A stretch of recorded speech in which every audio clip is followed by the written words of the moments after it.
saya katakan begini Pak, masalah baterai itu, kita kan penampungan air itu untuk minum ya, terus kita taruhin abater, sedangkan abater itu baunya seperti bau bangke ya Pak ya. Jangankan kita ada tujuan yang mau minum, katanya kita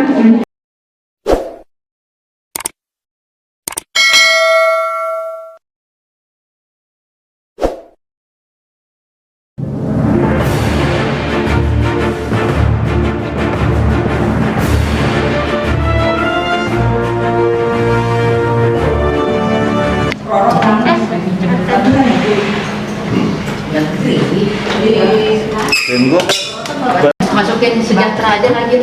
Iya 2 kali. Kalau pakai 2, mesti ngambil yang ini. Ambil di mana? Yang kotak. Ya udah pakai adanya sini. 1, angkat tangan. Lagi di jalan, Bu. Masih di jalan. Iya. Ya. Ada 12 ya dengan korlapnya. Baik. RW 2. RW 2 udah lumayan. Oke. RW 3. Wudi, mantap. RW 4. Widi, mantap. Ya sesuai yang dulu RT-nya aku. RT-nya banyak yang hadir 2 baru gua Masya Allah. Kalau udah boleh ibu Widi aja. RW 5. RW 5 karena sedikit lah. Jalan 6, 7 orang tuh udah bagus. RW 8. Wih, keren. RW 9, 13. Wah, 13 masih kurang ini. Mana lagi yang lain? RW 9, RW 10. Wih, duduk aja lu, makan berdiri. Dr. Anda Suhaina MM, terima kasih sudah hadir di tengah-tengah kita. Yang saya hormati dan yang kita banggakan juga Kepala Puskes Kelurahan Muara Badak Selatan, Ibu Dr. Sendi. Tepuk tangan sudah hadir. Beliau adalah narasumber kita pada siang hari ini. Casting kita yang amat ganteng, Mas Alan. Terima kasih sudah hadir. Beliau operator di sini. Nanti apa yang beliau sampaikan disimak baik-baik. Karena nanti ini menentukan lulus atau tidak lulus dari cerdas cermatnya.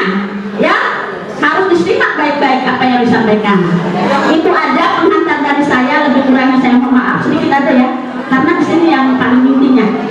Oke, kesempatan dan waktunya saya berikan kepada Bunda Lurah Cantik Dr. Anda Suhaina.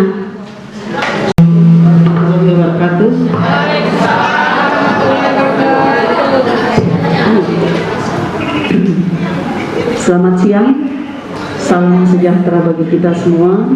Yang saya hormati Kapuskes Kelurahan Badak Selatan, Ibu Dr. Sendi, beserta rekannya dari Pak Alam, kemudian Bu Kasih juga Nini yang cantik juga, kapan dia ulang tahun, dia masih muda, usianya berapa sekarang berarti ini?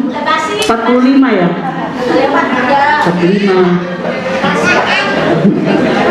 Kemudian para kader yang saya banggakan, kader-kader Jumantik yang cantik-cantik, warna-warni, seragamnya luar biasa. Ya, saya ingin menyampaikan bahwa pertemuan hari ini adalah menentukan kualitas ibu-ibu dan ada juga bapak-bapak di belakang untuk melakukan tes ketangkasan ya, kecerdasan di dalam menanggapi pertanyaan-pertanyaan, soal-soal yang akan diberikan nanti ketika nanti dilakukan lomba. Lomba ini ya insya Allah dilaksanakan pada tanggal 30 ya. Tadinya saya pengen tanggal 16-17, tapi 30, 31 bulan Juli, akhir bulan ya, berbarengan dengan acara bazar ya, bazar pasar murah kuliner di insya Allah kalau direstui semuanya dilakukan di sepanjang waduk ya, di RW 5. Ingat nggak di RW 5 dulu pernah ya?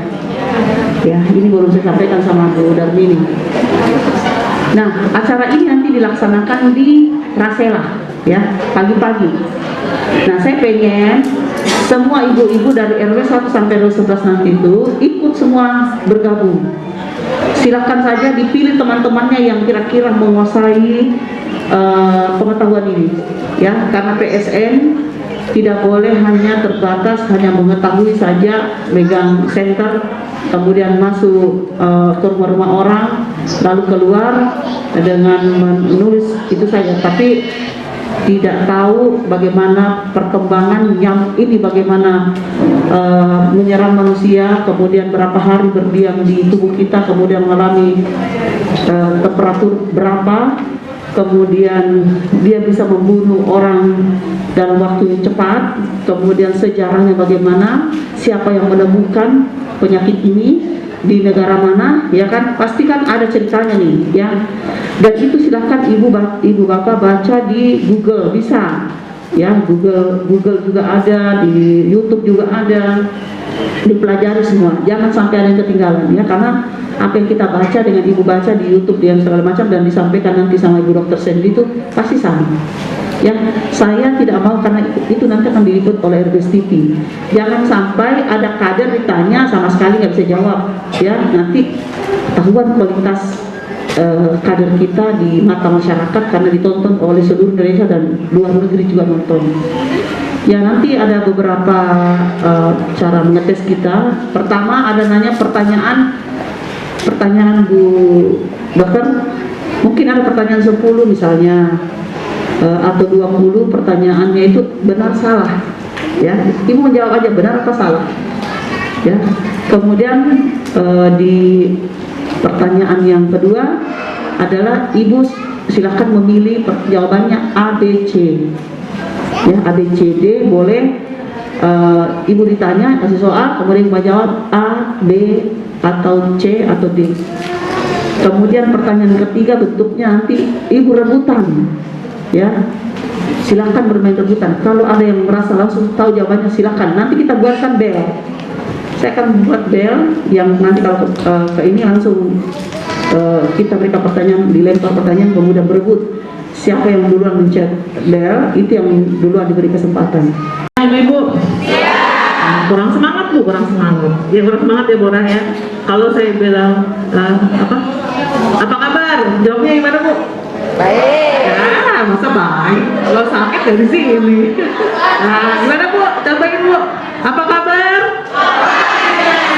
Luar biasa. Ya tuh, biar nggak ngantuk, diulang ya Bu ya. Apa kabar Ibu dan Bapak? Luar biasa. Ya, biar nggak ngantuk ya Bu. Terima kasih untuk kehadiran Bapak Ibu hari ini. Saya sangat bersyukur ya, hari ini cukup banyak pesertanya yang datang. Sudah lama ya Bu nggak ketemu. Mungkin ini pertama kali ya kita berkumpul berjumpa di sini ya Bu ya untuk kader Jumantik ya. Ini atas idenya dari Bu Lurah untuk mengadakan pembinaan untuk kader Jumantik. Mungkin dulu sudah ada rencananya tapi belum terrealisasi ya karena pandemi ya Bu ya. Jadi saya yakin di sini ibu-ibu mungkin sudah paham lah tentang PSN ini lah, kecil ya Bu ya. Biasa kan setiap minggu monitoring terus gitu. Ada yang baru Bu, PSN kader Jumantik ada yang baru? Ada ya, berarti kader lama semua ya. Nah, sekarang kita mulai ya Bu ya untuk acara hari ini, pelatihan kader Jumantik dalam rangka pemberantasan sarang nyamuk demam berdarah dengue. Latar belakangnya kenapa sih kita perlu kesini hari ini kumpul, karena seperti mungkin sudah dengar lah Koja nomor urut kedua gitu ya. Kemarin sih Jumat kemarin infonya alhamdulillah sudah tidak peringkat kedua lagi gitu, sudah menurun. Nah ini adalah gambaran kasus di puskesmas di wilayah Kecamatan Koja dari tahun 2020 sampai 2022 Bu. Ini 2022 baru sampai bulan Juni ya. Coba kita bisa lihat kasusnya baru sampai pertengahan tahun aja kasusnya sudah 204 Bu di wilayah Kecamatan Koja. Memang tidak semuanya dari Rawa Barat Selatan. Ini angka kumulatif dari seluruh wilayah kelurahan di Kecamatan Koja. Ada peningkatan nggak Bu menurut ibu-ibu? Ada kan ya? Baru sampai bulan Juni dibandingkan tahun 2020 dan 2021. Nah, bagaimana cara kita antisipasi kita agar tidak semakin bertambah jumlah kasusnya Bu? Yaitu antara lain satu, melaksanakan PSN. Sudah kan ya Bu ya, dilakukan ya Bu ya? Ya, PSN. Terus kemudian pengendalian vektor di dirinya yaitu dengan fogging, terus pemberian abate dan predator alami, contohnya seperti ikan, pemeliharaan ikannya untuk predator alami. Dia meningkatkan peran serta pemerintah dan masyarakat dalam PSN. Yang terakhir adalah pelatihan kader diplomatik di wilayah Kelurahan Rambutan Selatan. Tujuannya apa sih hari ini kita di sini? Yaitu biar ibu-ibu mungkin sudah tahu PSM, pemberantasan sarang nyamuk, DBD, dan dengue. Cuman kalau sudah terlalu lama kadang-kadang sudah lupa gitu. Jadi perlu di refresh lagi ilmunya, diupdate lagi pengetahuannya seperti itu. Jadi nanti ibu-ibu tuh di sini bisa memberikan penyuluhan sendiri kepada warga, memberikan motivasi juga kepada warga agar apa sih pentingnya untuk monitor PSN secara mandiri gitu ya. Tidak dengan monitoring pun warga sudah mempunyai kesadaran untuk melakukan 3M plus itu tadi gitu Bu. Di Kecamatan Koja akan mencegah wabah DBD. Lanjut. Nah sekarang apa tadi yang disebut dengan DBD? DBD itu apa Bu? Singkatannya? Tadi udah tahu ya. Nih mungkin nanti nih keluar nih soalnya. Jadi disebabkan oleh virus apa? Virus dengue. Gitu. Lanjut. Virus dengue itu adanya di dalam nyamuk Aedes aegypti tadi. Jadi si nyamuk ini media penularannya, ya. Virusnya itu tidak bisa menular tanpa adanya media ini, gitu. Tidak dengan apa? Tanpa adanya nyamuk ini dia tidak akan menular ke ke orang lain. Nah, hostnya adalah manusia. Manusia ya Bu. Jadi nyamuk yang ada virus dengue di dalam tubuhnya menggigit ke manusia sehat itu akan menularkan virus dengue tadi. Next. Nah ini siklus penularannya. Jadi nyamuk gigit orang yang sehat, ya kan? Orang sehat digigit nyamuk nih, masih sehat-sehat aja. Ada masa inkubasi atau masa virus itu berkembang sama 7 hari. 7 hari barulah muncul tuh orangnya sakit seperti itu. Nah yang sakit ini gimana Bu? 3M apa aja?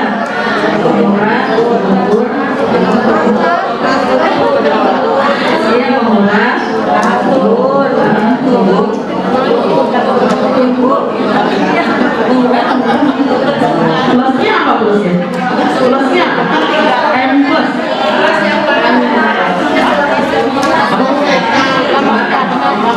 Oh, plusnya. Coba ada yang tahu nggak plusnya apa Bu? Ventilasi.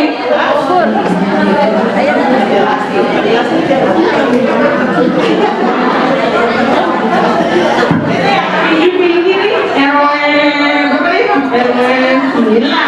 Mau kita mulai kan Bu? Ya. Apa? Plusnya apa? Jangan plus. 3M plus apa plusnya?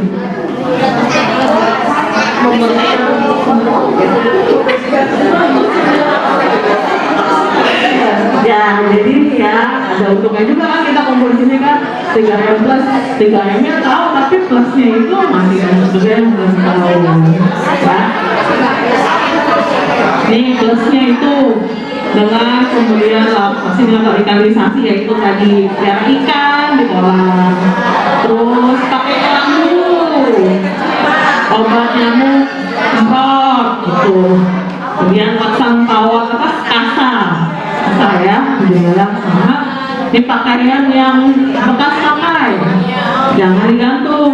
Nyamuknya itu seneng kalau pakaian yang bekas pakai digantung itu jadi sarang nyamuk dewasa ya. Bapak-bapak kader udah pada paham belum tentang dasar pemberantasan sarang nyamuk atau dasar tentang penyakit demam berdarah dengue apa dengue? Gitu ya. Dan sebenarnya udah pada paham belum tentang langkah pertamanya, pertolongan pertamanya itu pada paham kan Bu ya? Iya, seperti itu Ibu ya.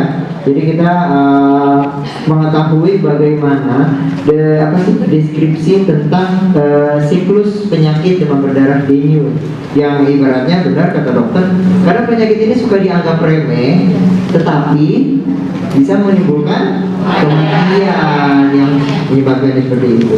Ya. Oke. Rumah yang akan dipantau jentiknya di dalam di luar rumah pada tempat potensi menampung air. Kita kan sebagai kader jumantik nih. Kader jumantik itu kalau pada saat pemeriksaan rumah yang diperiksa itu apa dulu? Apa?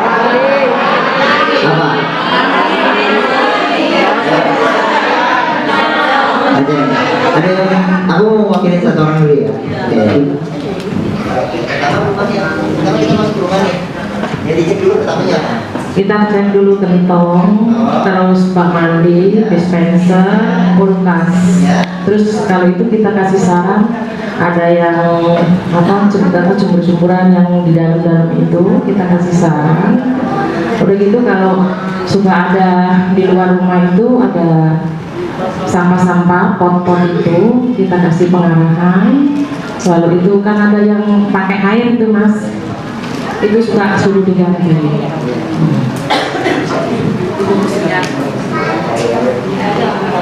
Ibu Mursia dari Tempat. Tepuk tangan untuk Ibu Mursia. Hebat ya. Jadi benar. Jadi pengecekan pada makanya kita masuk ke dalam. Kita melihat potensi yang ada di mana genangan air. Ya kan? Benar kata Ibu. Gentong yang ada airnya.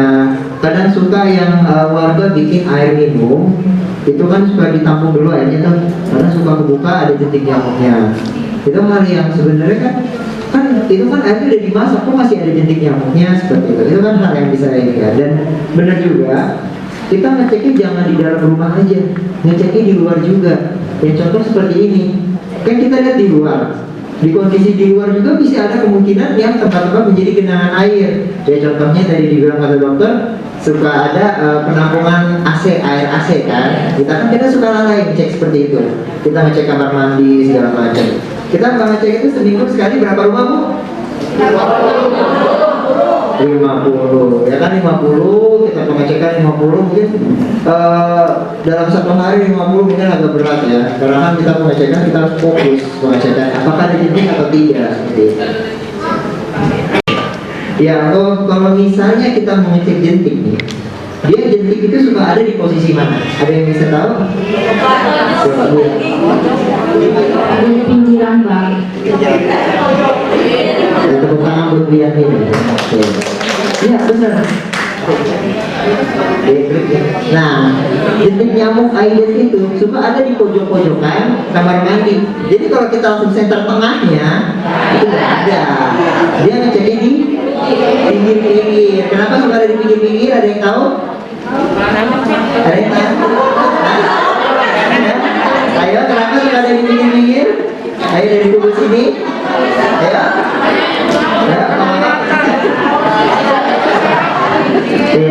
Kenapa suka ada di pinggir-pinggir?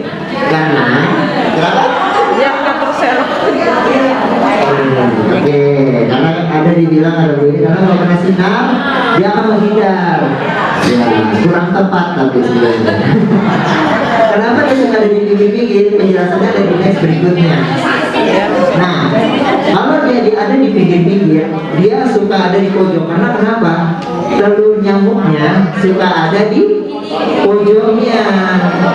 Dia akan menetas, telur itu akan menetas jika telur itu terkena air. Ada yang tahu nggak lama telur kalau nggak kena air dia kuat sampai berapa hari atau berapa minggu? Ya? Ini cap review aja, kita mereview aja ya. Jadi kita mereview aja ya. Jadi nggak masalah salah juga. Kan kita kan mau, katanya kan kita bulan, kita mau cerdas cermat nih. Kita mau meningkatkan wawasan, mau menunjukkan ini Jumatik Kelurahan Rombongan Selatan nih jago-jago nih. 80%. Berarti apabila ABG atau sama dengan 90% diharapkan penularan DBD dapat dicegah atau dikurangin. Karena kenapa dibilang kita di arusnya tuh ABG kita tuh harusnya di atas 95%. Karena kalau di bawah 95%, populasi nyamuk yang ada di kita kemungkinan itu lebih dari 10% yang ada di kita hitung dari host apa tadi? 9 domain ada nih, pos apa? 10 bagi 5 itu namanya pos apa? Pos ide. Di sumur di lingkungan kami itu masih banyak pada punya sumur. Sumur itu kenyapnya banyak kata orang-orang kayak gini, tapi yang saya tahu kalau di sumur itu adalah nyamuk seperti nyamuk-nyamuk yang ada di got itu ya, karena dia berbau tanah gitu, bukan nyamuk air. Bagaimana pendapat Ibu Salam? Ya, itu pertanyaan yang bagus ya Bu ya. Karena ya, pertanyaannya bener nih. Kalau di wilayah kita nih di RW 1 sampai RW 11 ada sumur, itu pasti kan sumur itu kan air bersih, ya kan? Nah, kita bilang nyamuk itu nyamuk elit. Nyamuk elit itu suka ada di perairan air bersih, benar ya?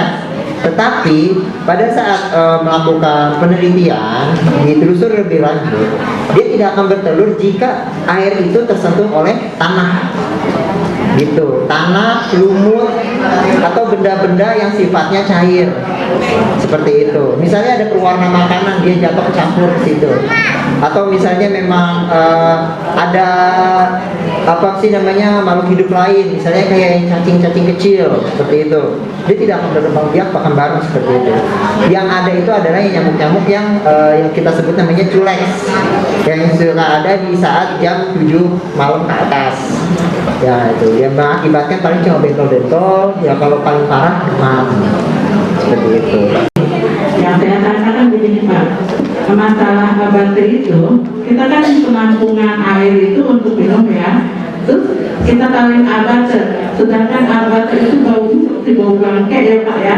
Jangankan kita ada bilangnya ngomongin, katanya kita mencium aja katanya udah seringan bau bangke, tikus apa itu. Nah solusinya, apakah kalau kita minum misalnya taruh penampungan air itu yang untuk minum ada efek sampingan nggak untuk manusia? Itu aja Pak. Terima kasih. Terima kasih Ibu dari perwakilan RW. Itu juga pertanyaannya. Saya sempat sosialisasi tentang penggunaan abater ya. Jadi 10 liter air itu di 10 liter air, karena 10 liter air itu adalah setengah sendok teh. Jadi kalau semakin banyak penakarannya, ya kita tahu lah abater itu kan benar kata Ibu ya ini ya, Bu Enam ini dari RW 6, baunya itu memang nggak enak, apalagi dibuat untuk minum, gitu. Jadi penaburannya itu setengah sendok teh, setengah ya Bu ya, untuk 10 liter air. Nah 10 liter air berapa tuh? Banyak kan? Berarti kalau misalnya untuk bak mandi yang kecil atau buat air minum, dikasihnya lebih sedikit seperti ngasih bumbu garam gitu, bumbu itu ke bahan masakan gitu, sedikit aja Bu, sedikit aja, ngambil cubit gini ditaruh kayak gitu, karena kan itu kan butir-butirannya sangat kecil ya. Nah kemudian boleh nggak, aman nggak untuk diminum? Saya pas itu sempat ketemu yang bus bastek ya, abate, yang tentang abate, bus bastek yang cair. Dia mencoba itu dicampur dengan air, dia setetes 2 tetes dengan takaran gelas mineral gitu kan, air mineral yang plastik, dicampur 1 tetes sama dia diminum. Kata dia aman, kata dia gitu, aman, tetapi tidak bisa dikonsumsi secara berlanjut seperti itu. Kayak seperti yang kayak di iklan-iklan minyak goreng, kan langsung diminum tuh. Tapi kan belum tentu berarti kita boleh minum terus kan, karena ada efek sampingnya ya seperti itu. Kalau kita ngasihnya berlebihan, akan ada efek sampingnya. Makanya saya suka bilang kalau bahan-bahan kimia suka ada efek sampingnya. Contoh abate dan kogi seperti itu. Jadi bukan uangnya itu sama setiap ya. Jadi silakan dipelajari benar-benar, karena nggak tahu sesi dilanjut materi yang nggak jelas. Jadi nanti sesi pertama kita misalnya satunya jadi 5 soal. Silakan dijawab. Kalau poinnya berapa? 10 ya berapa? Bisa 100 nilai berarti akan soal. Jadi kalau ibu menjawab 5 soal berarti 5 atau 50 poinnya. Tapi kalau kurang bisa jawab cuma 2 ya 200. Itu sesi 1. Jadi pertanyaan nanti tuh ini dulu ya, grup ini dulu, tim ini dulu ditanya, nah soal tidak tahu di sini nih ya, ditanya lagi dengan 5 soal baru pindah sampai ke 4. Nah selanjutnya kembali lagi, tapi jawabannya tadi itu benar salah. tapi pertanyaannya terkecoh, bisa kecoh ya, bisa dibuat dijebak. Jadi jangan pokoknya bisa dibuat nanti supaya agak sedikit agak ya. Kelihatannya gampang dan kita makanya dicerna dulu, diperhatikan dulu baru masuk ke keluar. Tapi ada waktunya kalau kita kelamaan menjawab lewat, ya. Nah itu nanti selesai tadi pertanyaan benar salah, masuk lagi pertanyaannya lagi, memilih A, B, C, silakan dipilih. Ya kalau tadi pertanyaan pertama, sesi pertama tadi benar salah, yang kedua ibu memilih A, B, atau C. Ya, boleh bisik-bisik sama temennya, oh ya, satu soal rame-rame jawab boleh. Tapi kalau ibu pertanyaan rebutan, jangan sampai korek tapi nggak bisa jawab. Tidak. Ya, minus. Ya.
Jangan